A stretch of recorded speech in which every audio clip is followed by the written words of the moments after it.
सारा जहां है जिनकी चरण में नमन है, उस शिव के चरण में बने उस शिव के चरणों का धूल आओ मिलकर हम चढ़ाएं। श्रद्धा के फूल कहानी लक्ष्मी और को लक्ष्मी की एक अभागी बेटी जिसे सभी लोग अपशगुनी कहते थे, लेकिन कैसे उस अभागी बेटी पर माता लक्ष्मी सहित पार्वती और भगवान शंकर का कैसे कैसे अंधा पति ठीक हो गया और उसे दिखने लगा। अगर आप यह कहानी सुन रहे हैं तो पूरा सुनिए, इस कथा को आधा अधूरा छोड़कर जाने की गलती मत करिएगा, क्योंकि इस पवित्र कथा को पूरा सुनने से मनचाहा फल की प्राप्ति होगी। इसलिए इस कथा को पूरा सुने। आप शिव भक्त हैं तो भोलेनाथ का अनादर ना करें। क्या है भगवान शिव और लक्ष्मी को लक्ष्मी की कहानी? आइए जानते हैं इस कहानी के माध्यम से। आज की कहानी बड़ी ही पावन और पवित्र कहानी है। ये बहुत ही ज्ञानवर्धक कहानी है। इस कहानी को सुनने से आपके घर में धन की कमी नहीं होगी, और यदि आपके घर में बरकत नहीं हो रही तो इस कहानी को जरूर सुने। आपके तुम्हें बरकत होने लगेगी। तो हम इस कहानी को शुरू करते हैं। बहुत समय पहले की बात है।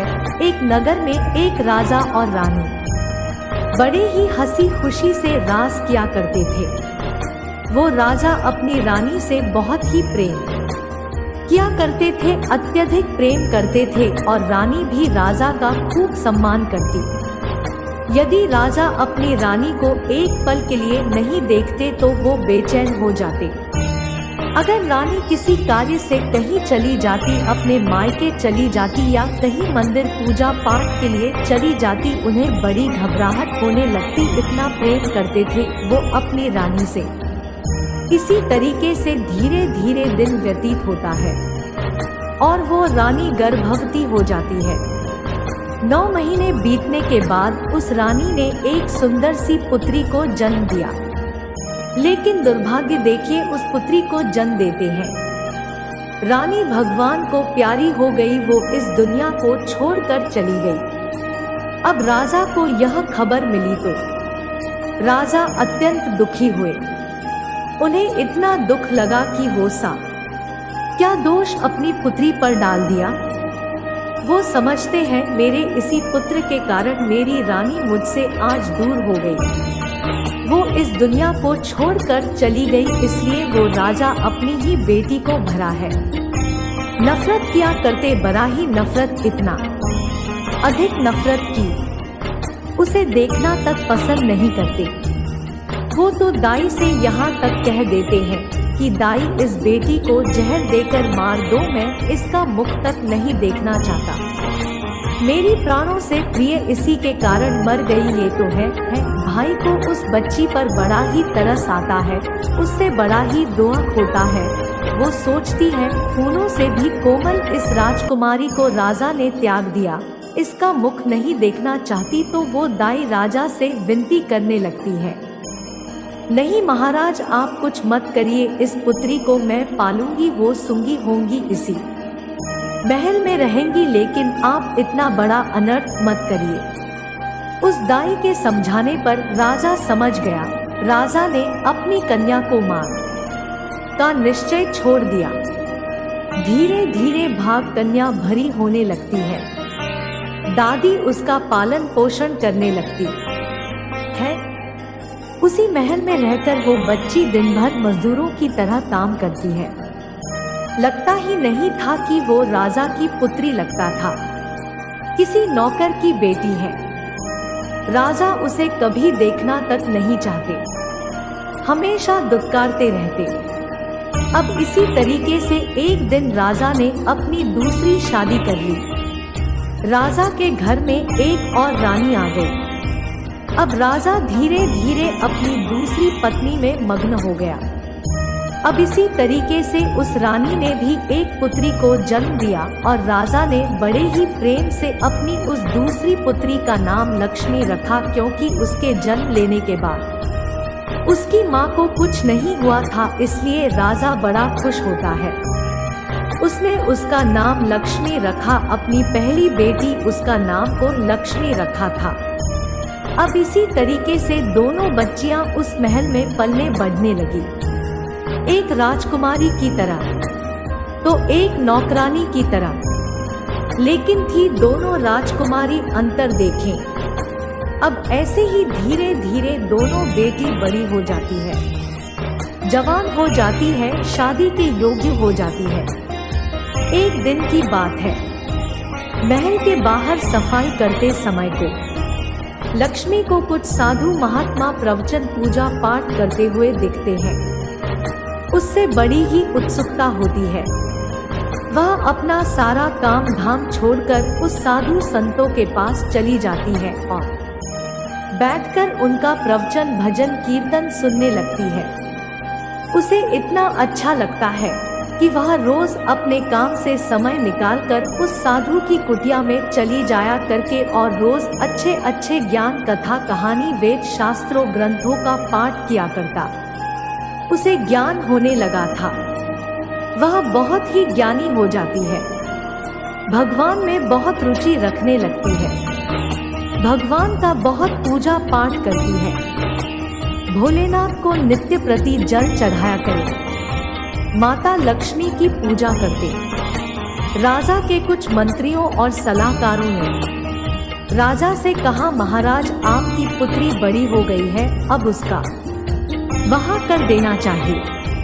राजा ने कहा, ये बात तो ठीक है, मैं रानी से बात करके देखता हूँ। राजा ने रानी से बात किया और रानी ने कहा, महाराज यदि आपको लक्ष्मी के लिए लड़का ढूंढने जा रहे हैं तो ऐसा लड़का ढूंढना जो अंधा हो, क्योंकि यह तो को लक्ष्मी है या जहाँ भी जाएगी उसको बर्बाद करके रख देगी। तो क्या जरूरत है, हमें इसे धनवान घर में भेजने की जाएगी तो वहाँ भी सबको बर्बाद कर देगी। तो पहले से ही हम किसी अंधे लूले लंगड़े करीब से विवाह कर दे या भीख मांगने से विवाह कर दे। राजा को भी ये सुझाव अच्छा लगा और राजा ने अपनी पंडित को यह आदेश दे दिया, जिये को लक्ष्मी के लिए गरीब लड़का ढूंढ कर लाए, उसी से को लक्ष्मी का शादी होगा।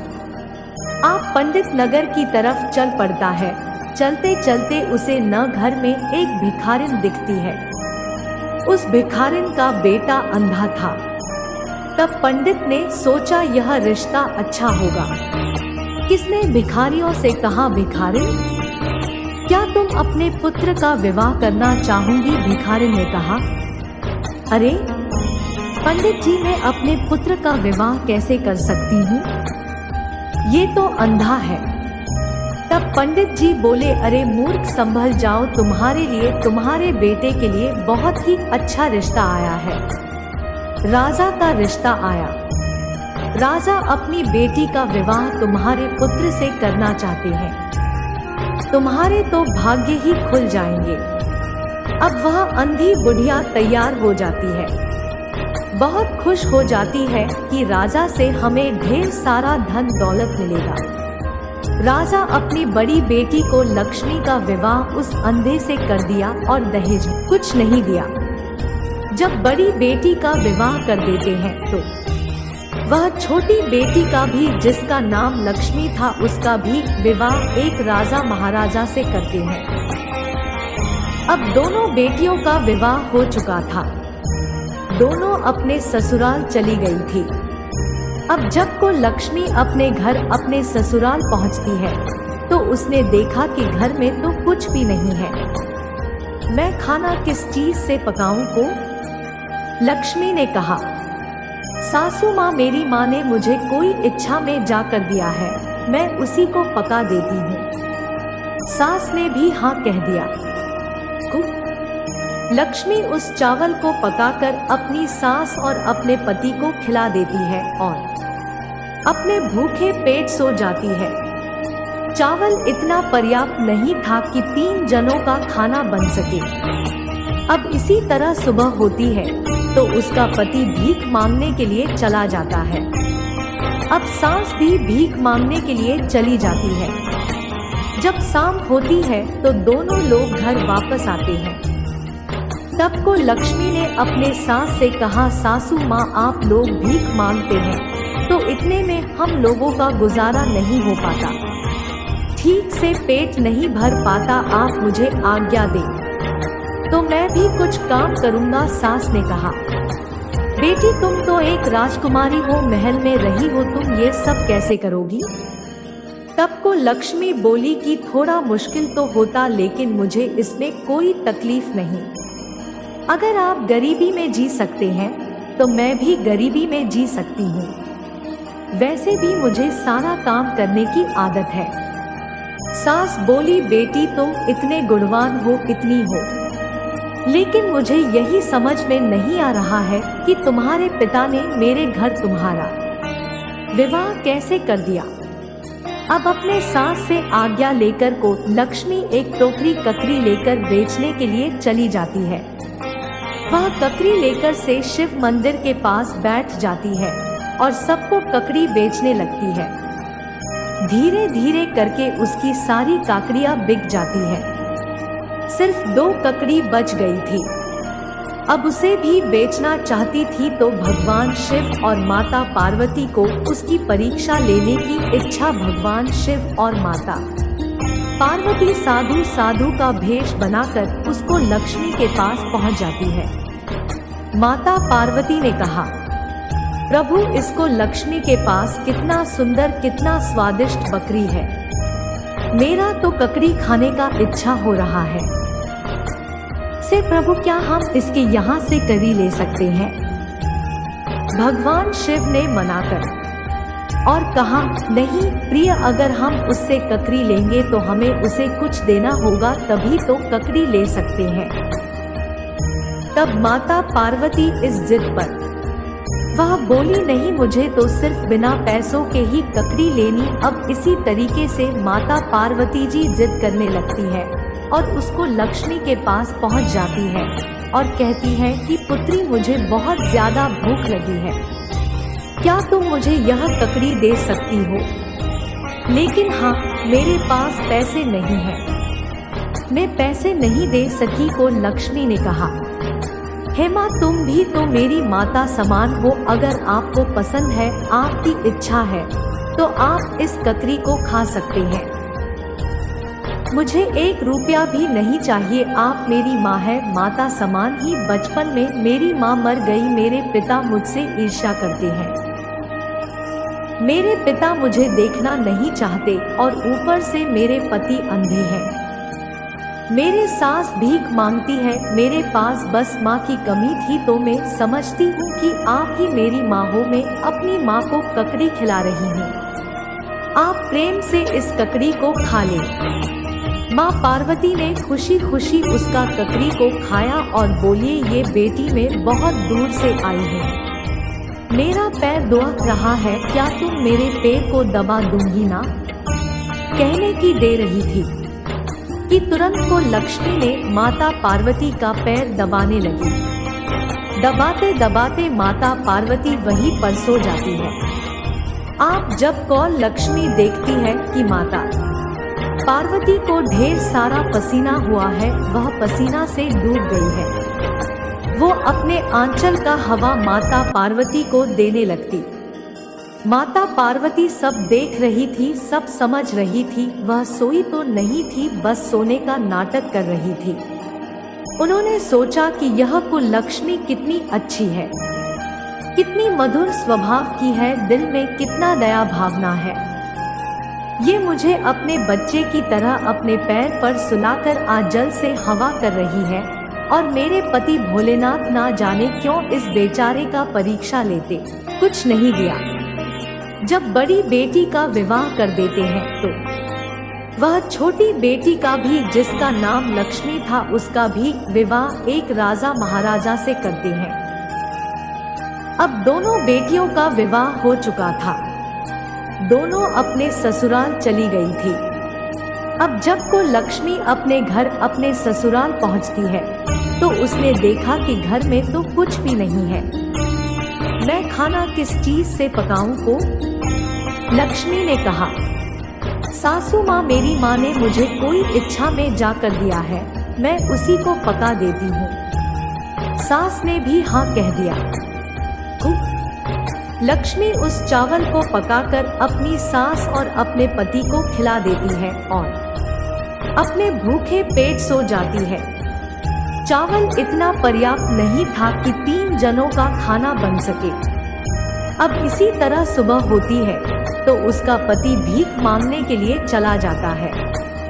अब सास भी भीख मांगने के लिए चली जाती है। जब शाम होती है तो दोनों लोग घर वापस आते हैं। तब को लक्ष्मी ने अपने सास से कहा, सासू माँ, आप लोग भीख मांगते हैं तो इतने में हम लोगों का गुजारा नहीं हो पाता, ठीक से पेट नहीं भर पाता, आप मुझे आज्ञा दें तो मैं भी कुछ काम करूँगा। सास ने कहा, बेटी तुम तो एक राजकुमारी हो, महल में रही हो, तुम ये सब कैसे करोगी? तब को लक्ष्मी बोली कि थोड़ा मुश्किल तो होता लेकिन मुझे इसमें कोई तकलीफ नहीं। अगर आप गरीबी में जी सकते हैं तो मैं भी गरीबी में जी सकती हूँ। वैसे भी मुझे सारा काम करने की आदत है। सास बोली, बेटी तुम इतने गुणवान हो, इतनी हो, लेकिन मुझे यही समझ में नहीं आ रहा है कि तुम्हारे पिता ने मेरे घर तुम्हारा विवाह कैसे कर दिया। अब अपने सास से आज्ञा लेकर को लक्ष्मी एक टोकरी ककड़ी लेकर बेचने के लिए चली जाती है। वह ककड़ी लेकर से शिव मंदिर के पास बैठ जाती है और सबको ककड़ी बेचने लगती है। धीरे धीरे करके उसकी सारी काकड़ियाँ बिक जाती है। सिर्फ 2 ककड़ी बच गई थी। अब उसे भी बेचना चाहती थी तो भगवान शिव और माता पार्वती को उसकी परीक्षा लेने की इच्छा। भगवान शिव और माता रहते हैं, कितना दुख देते हैं आप। माता पार्वती ने मन ही मन भगवान शिव से कहा कि हे प्रभु, आप बेचारे को लक्ष्मी का इतना परीक्षा लेते हैं, या कितनी अच्छी है। बस प्रभु, बस बंद करिए, आप इसका परीक्षा लेना बंद कर ले। आप इसे धन धन से संपन्न कर दीजिए। भोलेनाथ ने कहा, हे देवी, आप ही तो शक्ति हो, भवानी हो, काली हो, दुर्गा हो, हर चीज हो, आप ही के पास सब कुछ है, आप ही क्यों ना को लक्ष्मी को धनवान कर दे। तब माता पार्वती ने लक्ष्मी के साथ मिलकर को लक्ष्मी को वरदान दिया।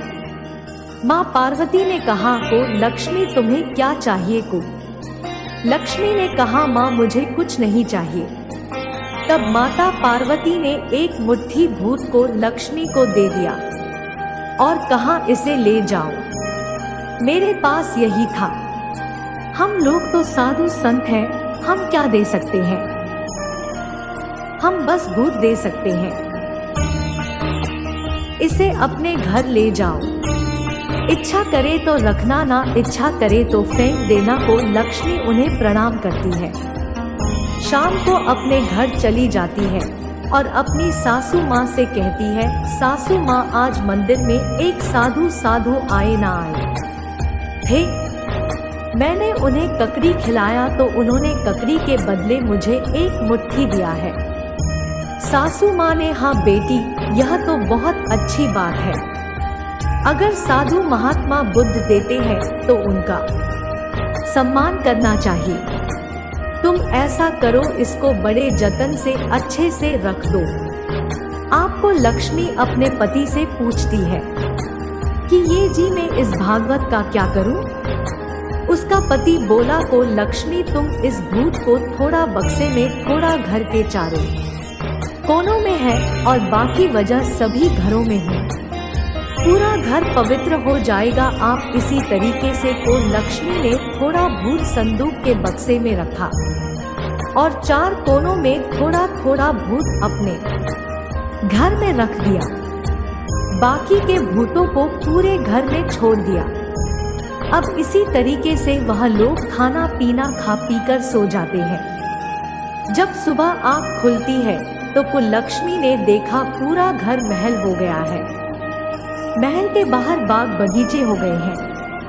अब यह देखकर वहाँ तो बहुत आश्चर्य में पड़ जाती है और अपने सास से कहती है, सासू माँ उठिए उठिए, ये देखिए यह क्या हो गया। सासू माँ ने कहा, अरे बिटिया मुझे सोन दो को। लक्ष्मी ने कहा, नहीं सासू माँ आप जल्दी उठें, बड़ा आश्चर्यजनक हुआ है। जब सासू माँ आँख खोलकर देखती है तो पूरा का पूरा महल वहाँ पर झोपड़ी है ही नहीं। सासू माँ बोलती है, अरे बेटी तूने ये क्या किया, कहीं मेरे सोते सोते कहीं तो मुझे अपने मायके तो नहीं ले आई को। लक्ष्मी ने कहा, नहीं माँ ऐसी कोई बात नहीं है, मैं आपको अपने मायके नहीं लाई, ये भगवान भोलेनाथ का चमत्कार है। माँ आपको याद है जो उस साधु और साधु आई ने दिया था, अरे वो साधु और साधु इनको ही नहीं, भगवान भोलेनाथ और माता पार्वती है, उन्होंने ही दिया है, मैं उन्हें पहचान नहीं सके। अब उसके थोड़ी ही देर बाद को लक्ष्मी का पति उसे आवाज लगाने लगता है और कहता है, लक्ष्मी प्रिय ये देखो मेरे आँख वापस आ गई, मुझे सब कुछ दिखने लगा, मैं तो देख सकता है। लक्ष्मी भागी भागी अपने पति के पास पहुंचती है तो उसने देखा उसका पति देखने लगा, उसकी आंखें वापस आ गई हैं, जोर जोर से रोने लगती है और भगवान भोलेनाथ का बड़े ही दिल से धन्यवाद करती है। आप इसी तरीके से वो दोनों पति पत्नी और सास मिलकर भगवान भोलेनाथ का एक मंदिर बनवाते हैं और मंदिर बनवाकर पूजा पाठ कीर्तन साधुओं के लिए भोजन की व्यवस्था करने लगते हैं। नित्य प्रति साधु संतों को भोजन कराया करते हैं, गरीब बेसहारा असहाय को मदद किया करते। इसी तरीके से उनका जीवन गुजर रहा था और इधर जो को लक्ष्मी के पिता महाराजा धीरे धीरे वह गरीब होते चले जा रहे थे, उनका आधार आज पाठ नष्ट हो चुका था। यह बात जब राजा को पता चलती है कि उनकी बेटी को लक्ष्मी एक महारानी बन गई है, बहुत ही धनवान हो गई है, तब उन्हें अपनी गलती पर पछतावा होता है। वो सोचते हैं, मेरी बेटी तो असल में असली लक्ष्मी थी, वह को लक्ष्मी नहीं लक्ष्मी थी, मैंने ही उसे समझा और बड़े ही निर्दयता पूर्वक उसका विवाह एक अधे से कर दिया। वो बड़ा ही बचते हैं। अब इधर को लक्ष्मी का पति को लक्ष्मी से कहता है कि को लक्ष्मी मैं अपने ससुर के घर जा रहा हूँ, उन्हें न्योता दूंगा। हमने एक बड़ा शिव मंदिर बनाया, उसके लिए हम अपने ससुर को न्योता देने जा रहे हैं। लक्ष्मी का पति सज धज कर राजकुमारों की तरह घोड़े पर बैठ जाता है और राजा के महल पहुंच जाता है। राजा ने देखा कि ये कौन है, इतना सुंदर घोड़े पर बैठा है। राजा ने उससे पूछा, तुम कौन हो भाई? तब को लक्ष्मी का पति बोला कि मैं वही को लक्ष्मी का पति हूँ जो अंधा था, जो गरीब था, भीख मांगता था, आपने अपनी पुत्री का विवाह मुझसे किया था, मैं वही हूँ। यह सुनकर राजा अपने आप पर बहुत ही शर्मिंदा होते हैं कि मेरी बेटी बहुत ही भाग्यवान है, जहाँ जाती है बरकत करती है और मैंने उसका अपमान किया।